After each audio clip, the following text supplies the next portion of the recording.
Isabel? Yeah, it's visible. Right. Bismillahirrahmanirrahim. It's been a while since we had our last class, so just gonna revise really quickly कहाँ पे हम जाके रुके थे. So we started with the topic of sampling, and हमने ये देखा था कि sampling उस प्रोसेस का नाम है जिसमें हम collect, identify और analyze करते हैं organism के samples को, जो कि हमें एक ecosystem में से मिलते हैं. अब कलेक्शन के लिए कौन से इलेक्ट्रिकल, सॉरी मैं कह रहा हूँ, कलेक्शन ऑफ एनिमल्स के लिए या ऑर्गेनिजम्स के लिए कौन से अपैरेटस या कौन सी चीजें हमें यूज करनी होती हैं या टूल्स यूज करने होते हैं, वो हमने देखे थे. नंबर वन, कॉर्ड रैट, फिर उसके बाद पूटर, फिर उसके बाद नेट, फिर उसके बाद trap, and then we were able to talk about random sampling थोड़ा सा, and we're going to start right from here as well. तो सैम्पलिंग इन तीन प्रोसेसेस का एक मिक्सचर है: कलेक्शन, आइडेंटिफिकेशन, एनालाइजेशन. अब सैम्पलिंग के खुद के दो टाइप्स होते हैं: random sampling and systematic sampling. Now could you tell me a bit about random sampling? I remember you briefly explained this in the previous class. Could you just explain it again today?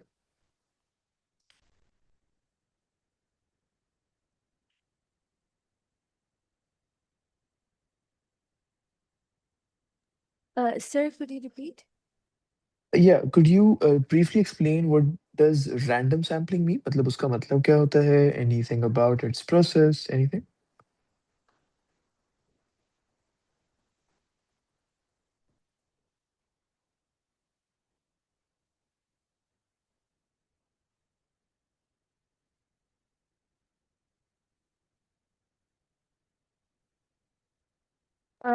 So basically we do random sampling like when we the conditions or are equally almost like equal.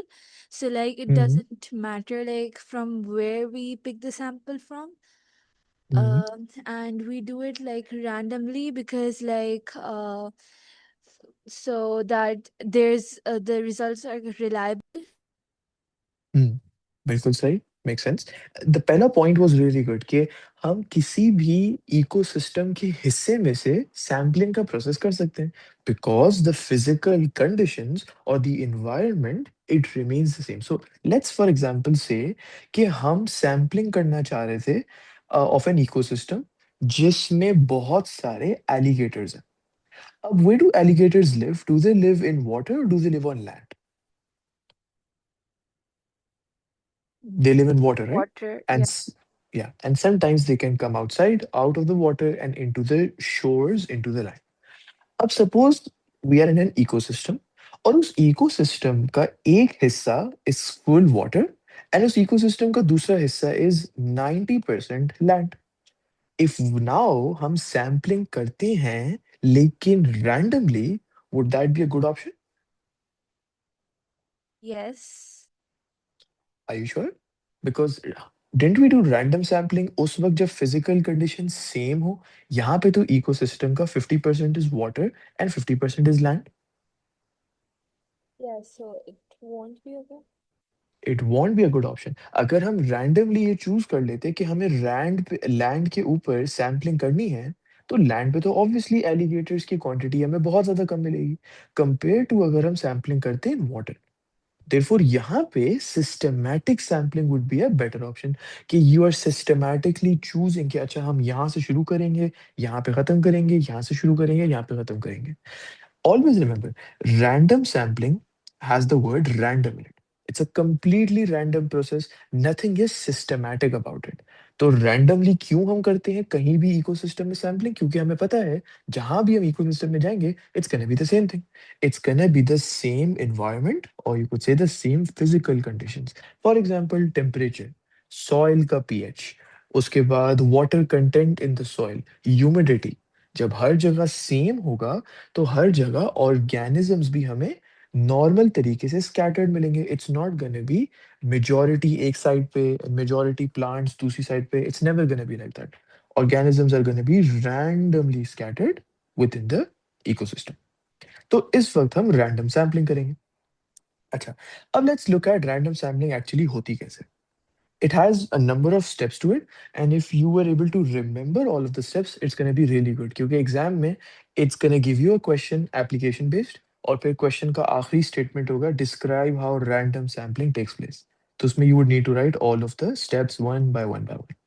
So step number one, we mark off a region within an ecosystem. So let's say कि ये पूरा इतना बड़ा circle से enclosed ecosystem है, उस ecosystem के अंदर हम एक रीजन मार्क कर लेते हैं। अच्छा, कैसे मार्क करेंगे? With the help of a measuring tape. So we mark off a region in the ecosystem with the help of a measuring tape. एक मेजरिंग टेप यहाँ पे, एक यहाँ पे, एक यहाँ पे एंड एक यहाँ पे, just to create the shape of a square. Again, this is not a quadrant, right? हमने अभी तक क्वाड्रेंट्स यूज नहीं किए, हमने सिर्फ मेजरिंग टेप को यूज किया just to create a shape of a square. That's step number two. Mark off a region in the ecosystem and then lay a measuring tape in that region. अच्छा, फिर उसके बाद क्या करना है? जब हमने measuring tape lay down कर दी, do you notice it now becomes the shape of a square? Yeah, it does. तो इस square shape की region में can we now put down the quadrants? Yeah, we can. We can. And क्या हर situation में हमें same number of quadrants की जरूरत पड़ेगी या it differs? मतलब कि no matter where you are, would random sampling always be, let's say, 10 quadrants? Yeah, would it differ based on the size of the region which we have marked out, the difference कहाँ पे हम हैं? It would differ, right? Yeah, it could differ. सो कभी कभार 5 quadrants हो गए, कभी कभार 10, कभी कभार 15, कभी कभार 20, कभी कभार 25। And not just the number, the size of the quadrants as well. Normally हम जो क्वाड्रेंट्स देखते हैं, for example here it's 1 metre by 1 metre. कुछ क्वाड्रेंट्स इससे छोटे भी आते हैं, 0.5 मीटर बाय 0.5 मीटर, एंड कुछ इससे बड़े भी आते हैं, 2 by 2 metres. So again it depends on the size of the region जो हमने मार्क की थी using a measuring tape. And फिर उस रीजन के अंदर जो हम मार्क कर चुके थे, हम क्वाड्रेंट्स ले डाउन करते हैं, और ले डाउन करने से हम क्या डिसाइड करते हैं कि उनके नंबर कितने चाहिए, एंड ईच इंडिविजुअल क्वाड्रेंट की साइज क्या होनी चाहिए। So we decide on the number and the size of the quadrants. Okay, now sampling तो हमें रैंडम करनी है, तो फिर how do we make sure कि the quadrants are randomly placed? मतलब उसमें कोई ह्यूमन बायस ना हो, how do we make sure of that?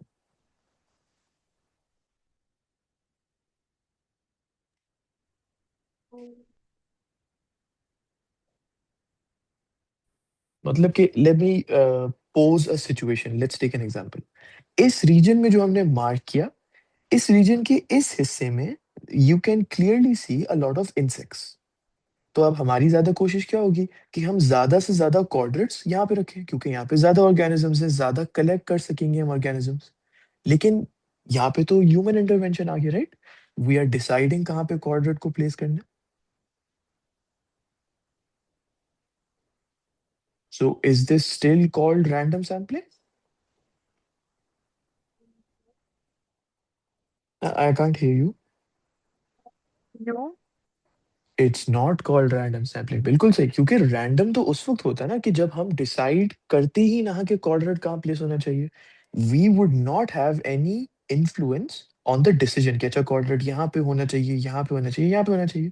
It should be randomly placed. अब सवाल ये है कि रैंडमली प्लेस करे कैसे? तो what we do is we make use of something called coordinates. तो जैसे ग्राफ में कोऑर्डिनेट्स होते हैं, एक्स एक्सिस वाई एक्सिस, उसी तरीके से हम अपने लिए कुछ कोऑर्डिनेट्स बना देते हैं। Let's say this is 1 2 3 4 5, this is A B C D. अब what we do is we use a number generator app. Have you seen those mobile applications जहाँ पे रैंडमली एक नंबर जनरेट हो जाता है? Yeah. तो वी यूज इसी तरीके का ऐप, लेकिन instead of numbers being generated we generate coordinates. Let's say हमने कोऑर्डिनेट्स इनपुट कर दिए 1 2 3 4 5 ए बी सी डी ई। अब फोन हमें बताएगा कि अच्छा place a coordinate on 4 B, place another coordinate on 1C, place it on 3E, place it on 2E, and place it on 2D। इस तरीके से। तो यहाँ पे all we listen to was the phone। Phone हमें बता रहा था कोऑर्डिनेट कहाँ रखने हैं। तो यहाँ पे कोई ह्यूमन इंटरवेंशन नहीं थी। So this is now random sampling. We place the coordinate on coordinates जो कि मोबाइल एप्लीकेशन हमें जनरेट करके देती है। अच्छा, एक बार हमने कोऑर्डिनेट भी प्लेस कर दिए, अब बारी आती है ऑर्गेनिजम्स को कलेक्ट करने की। Could you tell me some tools जिससे कलेक्शन की जा सकती है? Scooter. Correct. Then we have like those nets and traps, like mouse trap. Traps, बिल्कुल सही। These are the three tools जिनके बारे में हमने पढ़ा था, पूटर्स, नेट्स एंड उसके बाद ट्रैप्स। तो जो जो ऑर्गेनिज्म इन कोऑर्डिनेट्स में मौजूद होगा, इन्हीं ऑर्गेनिजम्स को हम कलेक्ट करेंगे using A traps, B nets या सी पूटर्स। अच्छा, कलेक्ट भी हमने कर लिया। उसके बाद आता है सैम्पलिंग की डेफिनेशन में दूसरा हिस्सा। So let me go back to the sampling definition right here. Collect हमने कर लिया, अब हमें आइडेंटिफाई करना है। In AS did you learn of any ways जिनमें ऑर्गेनिज्म को आइडेंटिफाई किया जा सकता है? कि if you have a random organism in front of you, how do you identify it? The through the dichotomous key, for example. बिल्कुल सही, perfect, using dichotomous keys. डायकोटोमस keys ऐसे कीज होते हैं, ये हमने पहले भी देखा था, जिनमें सिर्फ दो ही आंसर्स होते हैं फॉर एवरी क्वेश्चन, यस या no. So if the answer is yes, that's the organism. If it's no, then यहाँ पे लिखा होता है go to question number 3। Then we go to question 3. If it's yes, that's our answer. If it's still a no, then it says go to question number 4. And we keep going on and on until हमें एक particular answer मिल जाता है उस organism के लिए कि वो organism कौन सा है। So we identified using dichotomous keys. तो हमने कलेक्ट भी कर लिया, आइडेंटिफाई भी कर लिया। अब तीसरा हिस्सा सैम्पलिंग की डेफिनेशन का, एंड दैट वाज एनालाइजिंग। अच्छा, ऑलवेज रिमेंबर दिस, जब भी हम एनालाइजिंग का वर्ड इस्तेमाल करते हैं, right, analysing simply means calculations करना। अब कैलकुलेशंस हो सकती हैं स्पीशीज फ्रीक्वेंसी बताना, स्पीशीज डेंसिटी बताना, परसेंटेज कवर बताना। We haven't done this yet and we'll do all these three together right now. So could you tell me what species frequency is? उसका मतलब क्या होता है? Like the number of times a species occurs in an ecosystem. The number of times species occurs in an ecosystem, बिल्कुल सही। Species कितनी बार appear हुआ है, दैट इज स्पीशीज फ्रीक्वेंसी। अब let's think of a formula. अगर हमें ये बताना है कि एक कितनी दफा एक पर्टिकुलर स्पीशीज अपेयर हुआ है, and we are using quadrats, so can we say कि we can use the formula जिसमें न्यूमरेटर में हम लिखें नंबर ऑफ quadrats जिनमें वो स्पीशीज मौजूद है, divided by total quadrats multiplied by 100 to get a percentage. Would that be a good formula? Yes. क्योंकि हम बेसिकली फ्रीक्वेंसी ढूंढ रहे हैं, कितनी बार अपेयर हुआ है, कितनी फ्रीक्वेंसी से अपेयर हुआ है। तो फ्रीक्वेंसी का बेसिकली मतलब होता है कितनी बार डिवाइड बाय टोटल नंबर, जो टोटल पॉसिबल नंबर हो सकता है। So number of quadrats with that, let's just write this a bit better, number of quadrats। अच्छा, ऑल्सो वन मोर थिंग, बहुत बड़ी मिसकंसेप्शन, पीपल राइट quadrants। दे ये examiner mark करता है रॉन्ग, एंड ये मार्किंग स्कीम में भी लिखा होता है, it's because it's a very very repetitive mistake. Quadrant is graph के अंदर first quadrant, second quadrant, third and fourth. This is called rat, so this is QUADRAT। So species frequency is number of quadrats with a given species divide by total number of quadrats, और उसको हम 100 से multiply कर देंगे। अच्छा, now tell me this, what do we mean by species density?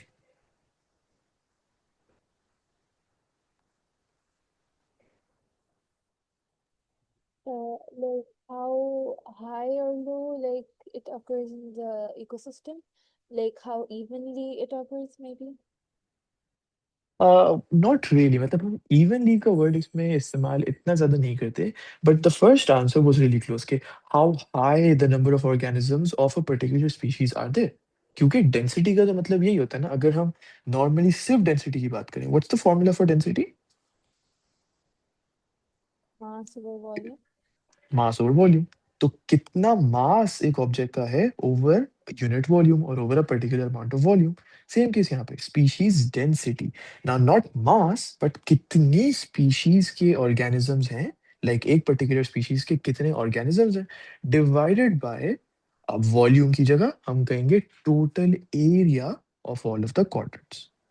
So total number of organisms of a particular species, क्योंकि again species density है।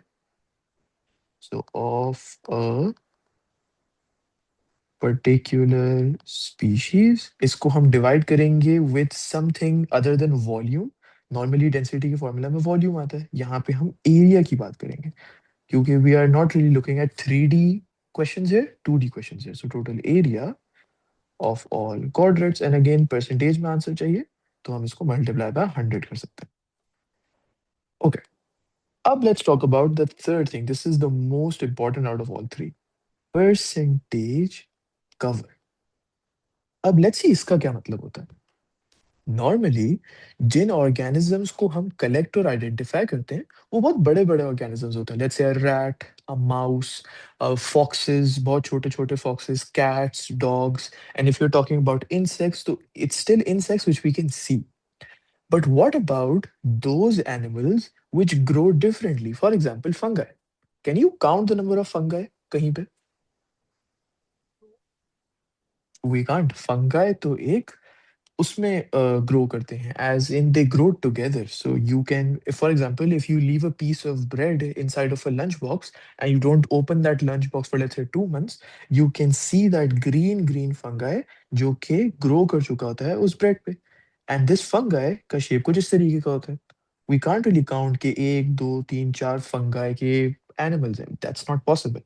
Fungi grows together. तो this is why, because we aren't able to count, हम ये भी answer नहीं कर सकते, हम ये भी आंसर नहीं कर सकते। तो फिर हम ये देखते हैं कि उस फंगाई ने कितना एरिया कवर किया हुआ है, कितना percentage of the total area cover किया हुआ है। कि let's say if all of the quadrats combine together, हम कहते हैं कि सारे quadrats combine together 100% of the total area. And हम फंगाई को कलेक्ट कर रहे थे और हमें पता चला कि उसने 4 क्वाड्रेट्स को फुली ऑक्यूपाई किया है। So is that 50% of a coverage? या इट इज। It is. तो अभी हम नंबर नहीं गिन रहे, हम सिर्फ देख रहे हैं कि कितना हिस्सा टोटल क्वाड्रेट्स का उस particular organism of a particular species ने कवर किया। So that's called percentage cover. अब परसेंटेज कवर की भी कुछ लिमिटेशंस होनी चाहिए, right? Limitations not as in कि ड्रॉबैक्स, लिमिटेशंस एज इन उसके कुछ यूनिट्स होने चाहिए, कुछ मेट्रिक्स होने चाहिए। फॉर एग्जांपल, जब हम नंबर ऑफ ऑर्गेनिजम्स गिनते हैं तो हम कहते हैं, राइट, कि एक, दो, तीन, चार, पांच, we are able to assign numbers. यहाँ पे the way we assign numbers is based on a scale, and उस स्केल का नाम है Braun Blanquet scale. It's not the blanket, which is Blanket. No, it's named after a person. Braun blanket scale. अब ये scale थोड़ा अजीब सा है। नॉर्मली जो हम स्केल्स पढ़ते हैं वो 0 to 10 होते हैं, 0 1 2 3 4 5 6 7 8 9 10। But this is a bit weird. इस स्केल के अंदर 6 डिफरेंट रीजन्स हैं। So we have 1 2 3 4 and 5। there's nothing above 5. And then 1 से पहले, what do you think? Take a guess. If this is 1 2 3 4 5, before 1 क्या नंबर आना चाहिए? Could you repeat? So अगर हम एक स्केल की बात कर रहे हैं, ब्रॉन ब्लैंकेट स्केल, हमने ये देखा this is not our ordinary scale जो हम पढ़ते हैं, right, which is from 1 to 10। This is a weird scale, so this is 1 2 3 4 5, it's only till 5। But then if I ask you this, that there is something before 1 as well, what do you think? What's going to be before 1? Zero. 0। That's the most popular guess कि अगर 1 2 3 4 5 है, so this is gonna be 0, ताकि 0 1 2 3 4 5 हो जाए। लेकिन it's not really 0। यहाँ पे in fact it's not even a number, they're represented by the sign plus। So it's plus sign, उसके बाद ना 1, 2 3 4 5. So this is not something complicated. It's just that zero की जगह उन्होंने प्लस का sign use किया, क्योंकि and now we'll understand this, whenever we use the plus sign, उसका मतलब होता है कि उस ऑर्गेनिज्म ने less than 1% of the total coverage cover किया। अगर हम यहाँ पे जीरो लिख देते एंड आंसर 0.99% होता, would it be correct to write zero?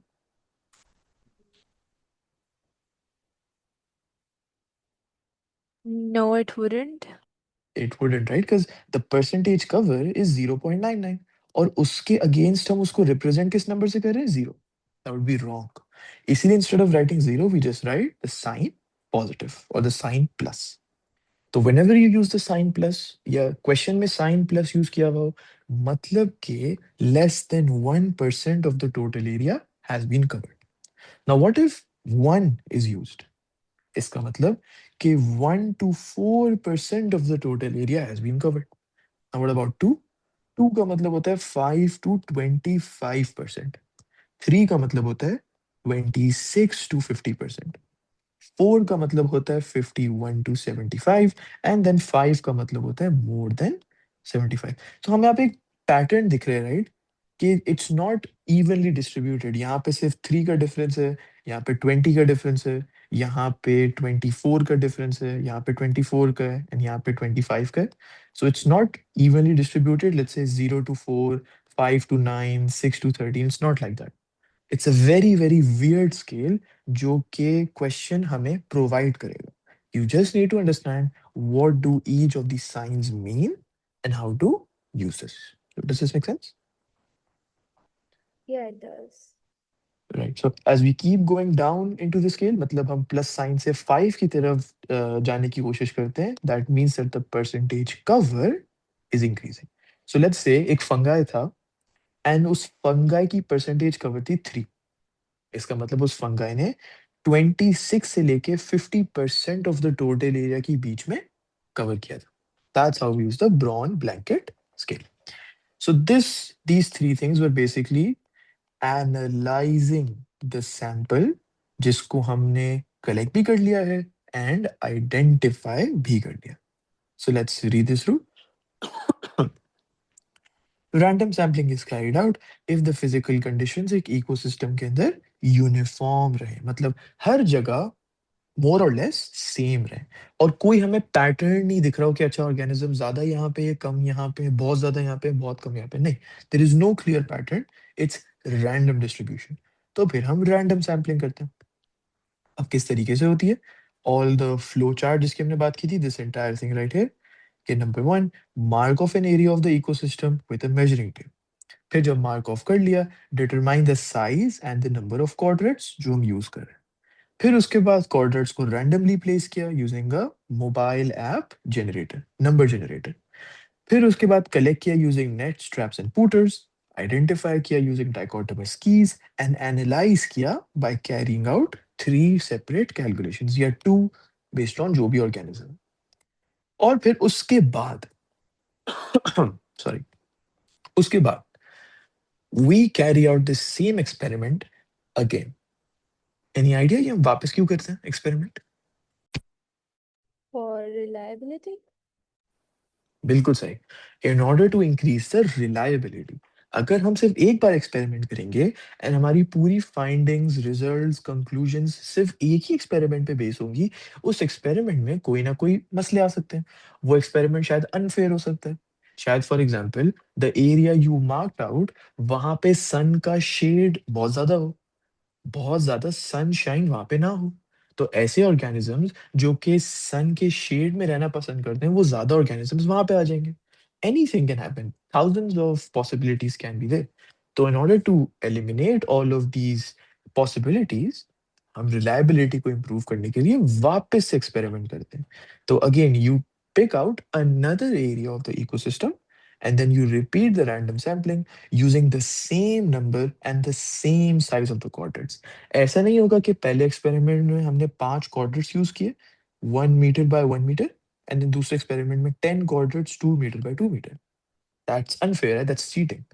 तो दोनों टेस्ट एग्जैक्टली सेम होंगे, only difference is the location जो हमने चूज किया।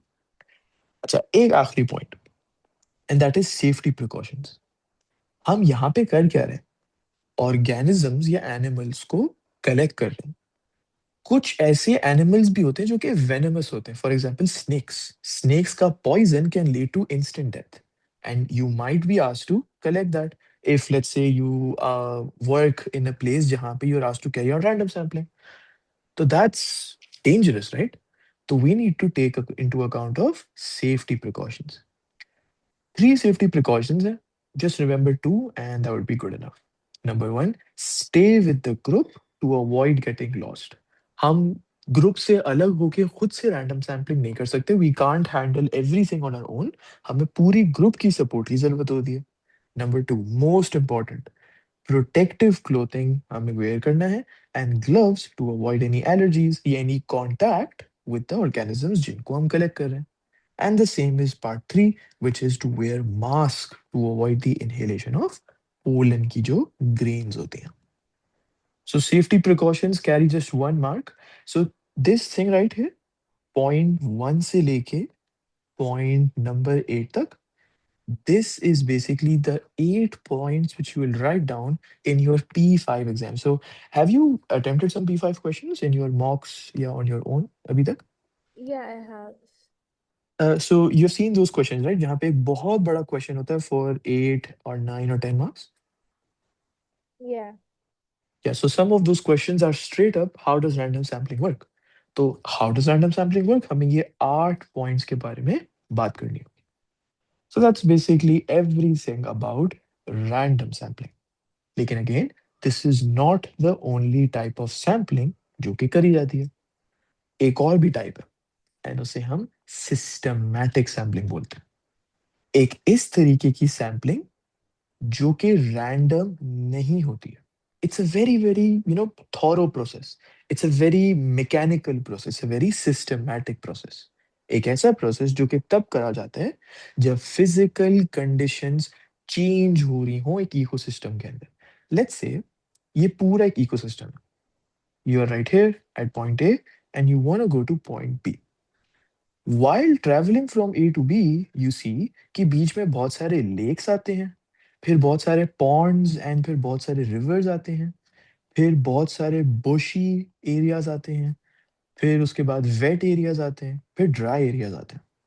अगर ऐसी डिफरेंट डिफरेंट नेचर्स हो and different different physical conditions हो, is it possible for organisms to be randomly spread? No. No, it's not possible.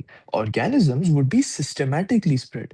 जिस organism को बुशी इलाके में रहना पसंद है वो बुश वाले एरिया में रहेगा. जिसको वेट इलाके में रहना बेहतर लगता है, उसकी हैबिटेट वहां पे, वो वेट एरिया में रहेगा. जिसको ड्राई में रहना पसंद है वो ड्राई एरिया में रहेगा.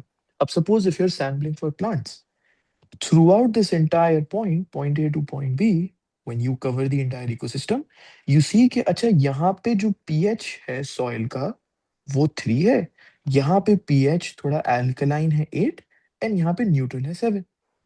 तो अब सॉइल का pH की वजह से different different plants and locations पर ग्रो करेंगे. Again, the organisms are not separated or you could say spread randomly, they are spread systematically.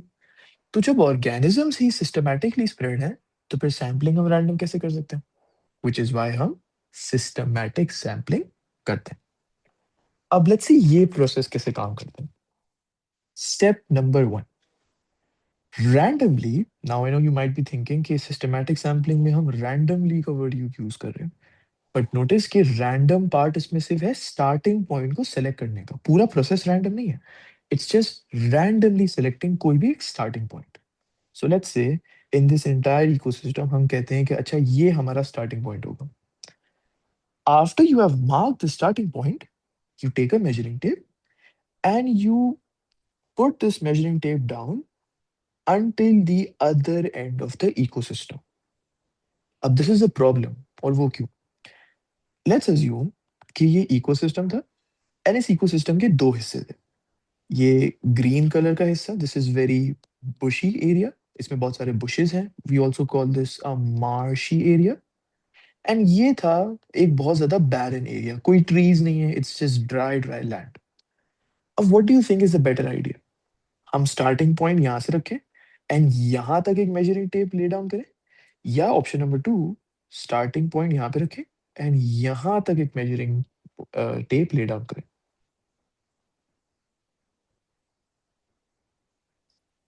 What do you think?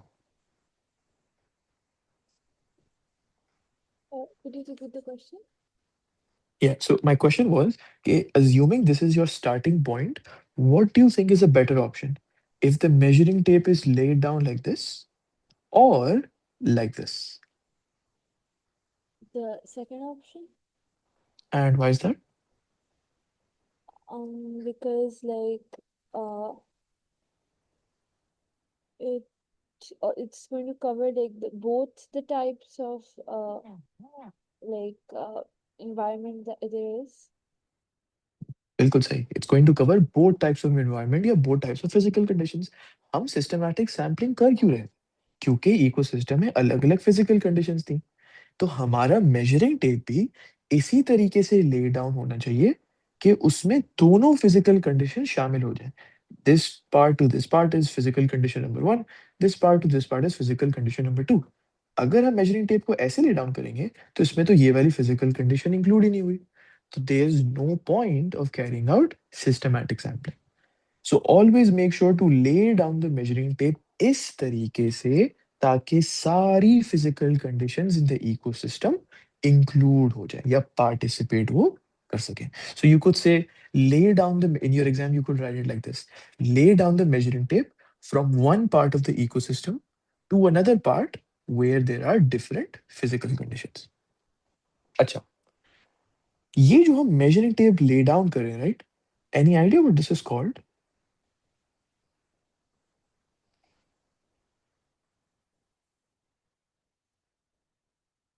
It starts with the letter T।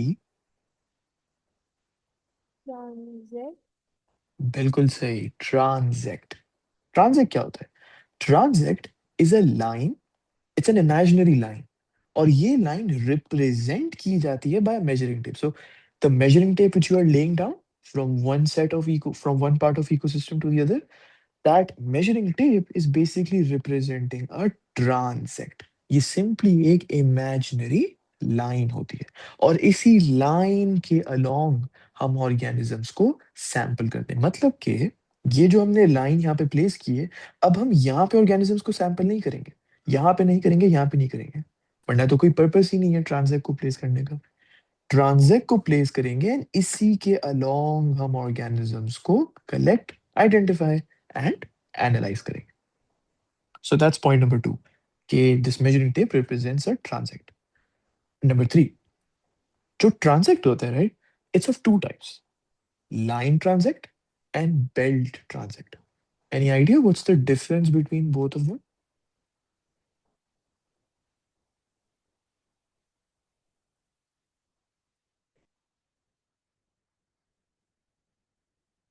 So between line and belt?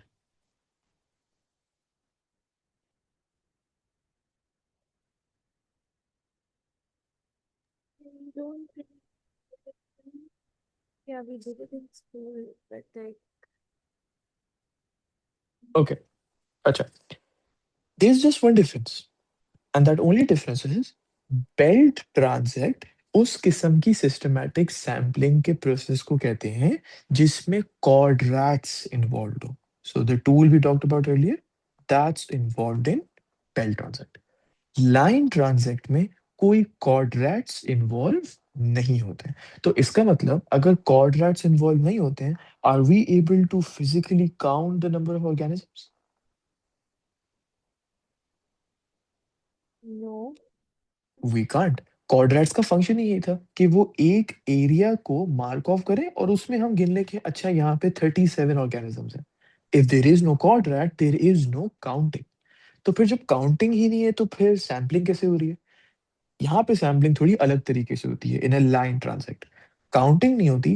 What we do is, on an A4 paper we draw the transect, और फिर उस transect में whatever you see with your own eyes, right, whatever the person sees, वो इंसान वही part draw करता है उसी पार्ट में लाइन के। So for example, if you walk into a forest and you see a line transect, What do you see at the 7 centimeter mark?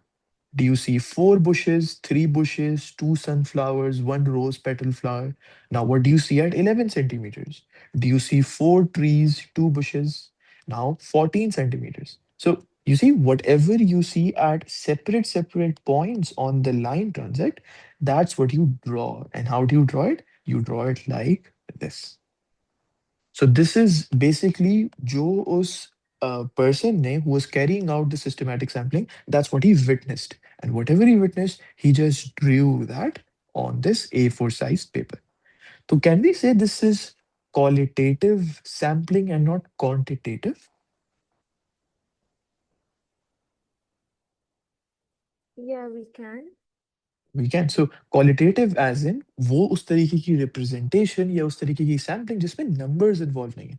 हम कह रहे हैं ये ज्यादा ग्रीन है, ये कम ग्रीन है। The words like more and less use हो रहे हैं and not specific values let's say 40 और 35 और 29 नंबर्स यूज नहीं हो रहे। It's qualitative representation. So for example, this is our line transit and यहाँ पे specific जगहों पर what did the person see? Whatever he saw, he just drew that on that line transit का A4 size paper. लेकिन अब belt transact में तो quadrats use होते हैं and quadrats are basically like this. So again, you use a measuring tape from one part of the ecosystem to the other, and then along this measuring tape, you place down the quadrants. So this is quadrant number one, this is quadrant number two, this is quadrant three, and this is quadrant four. यहाँ पे there are two things, very small things which you should remember. Quadrats को regular intervals पे place किया जा सकता है, let's say every 20 centimetres, और they can also be placed next to each other. मतलब for example, do you see any gaps here between the quadrants?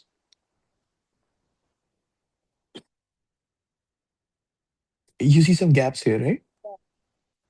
Yeah, you can eliminate these gaps by placing the quadrants right next to each other. तो मतलब उनके बीच में कोई gap ना हो. This is two different types of belt transects. So the one we talked about, regular intervals पे place करना, इसे कहते हैं interrupted belt transect. Because that's what we're doing, right? हम interrupt कर रहे हैं इस belt transect को by placing the quadrats at regular intervals.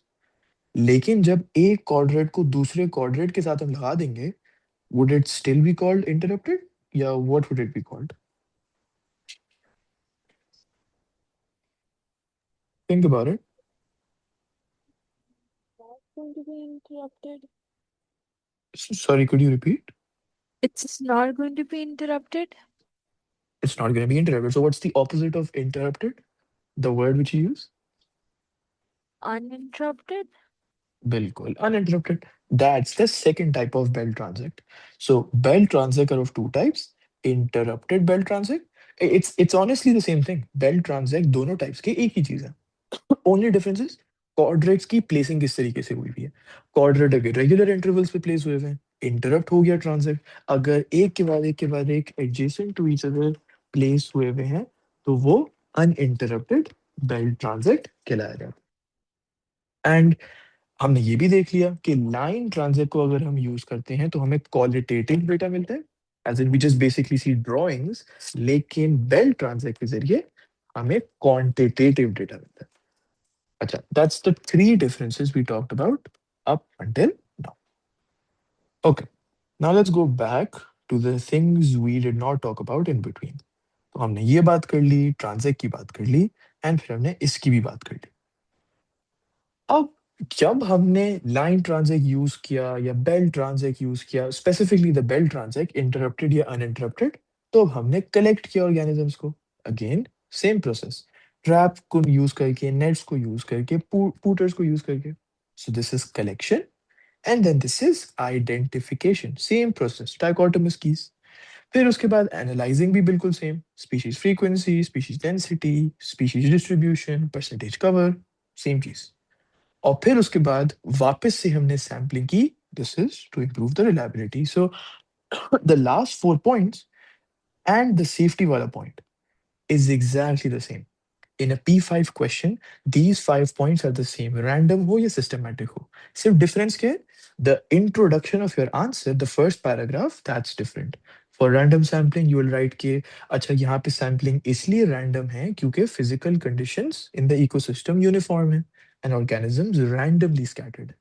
Systematic हम इसलिए करते हैं क्योंकि physical conditions same नहीं होती and organisms randomly scattered नहीं होते.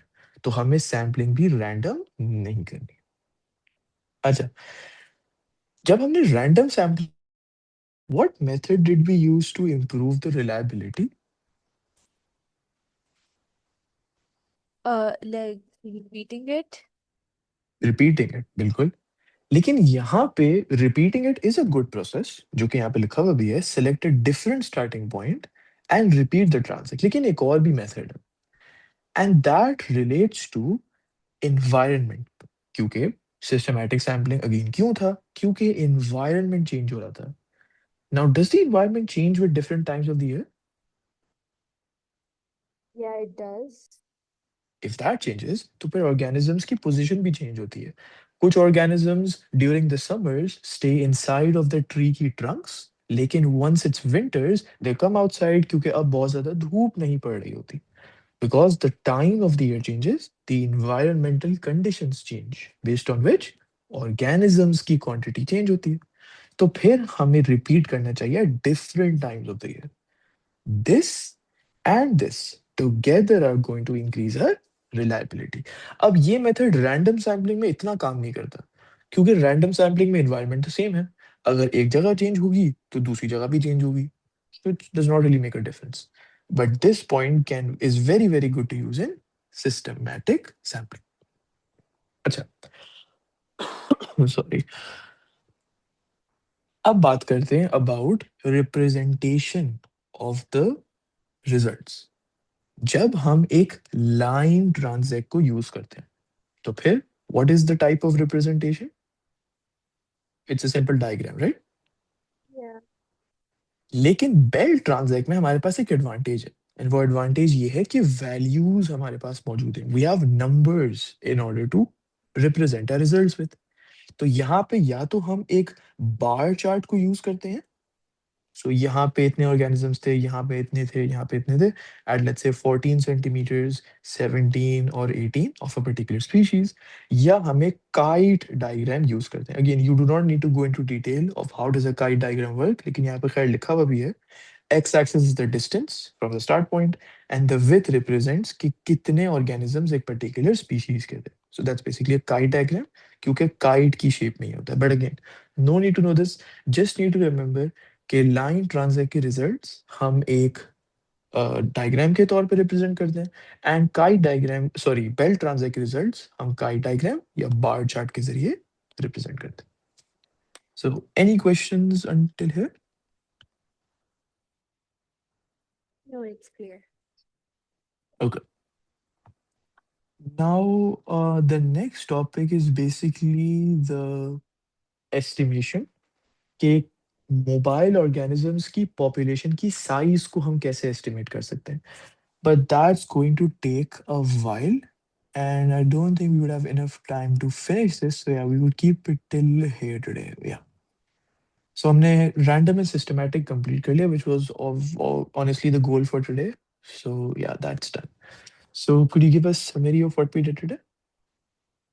Yeah, so basically we discussed about random sampling first, and in that we basically looked at some definitions like the percentage cover and the species density and species frequency.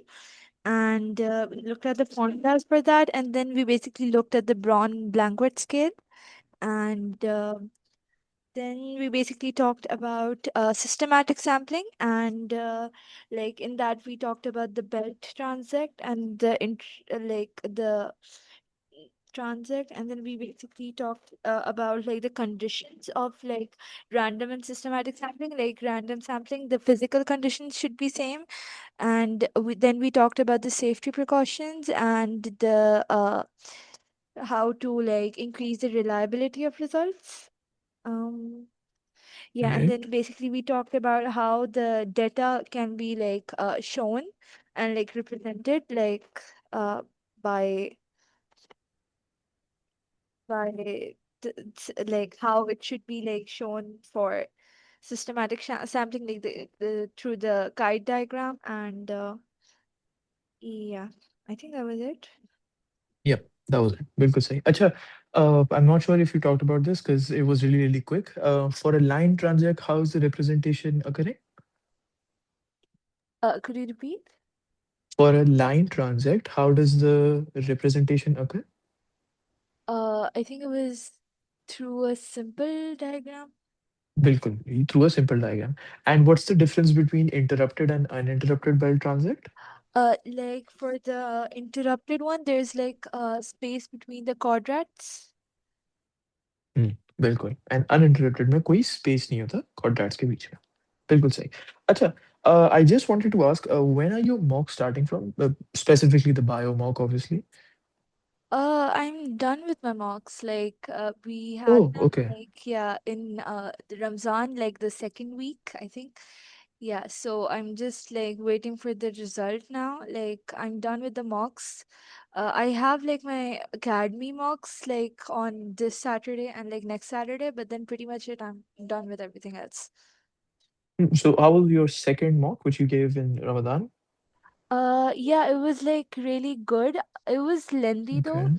Like, it was like quite lengthy, but I was happy that I finished it like in time. Like, I had like 5-10 minutes, I think, to like complete Hmm, it. Like, okay. it was filled with like the classification chapter. Like this chapter, it was like a lot of that stuff, like about the zoos and all that. And Hmm, I just struggled in the genetic technology chapter because we covered it like really quick in school, so I wasn't done with it, but like thankfully it wasn't there in the paper like much except for one question. Yeah. hmm.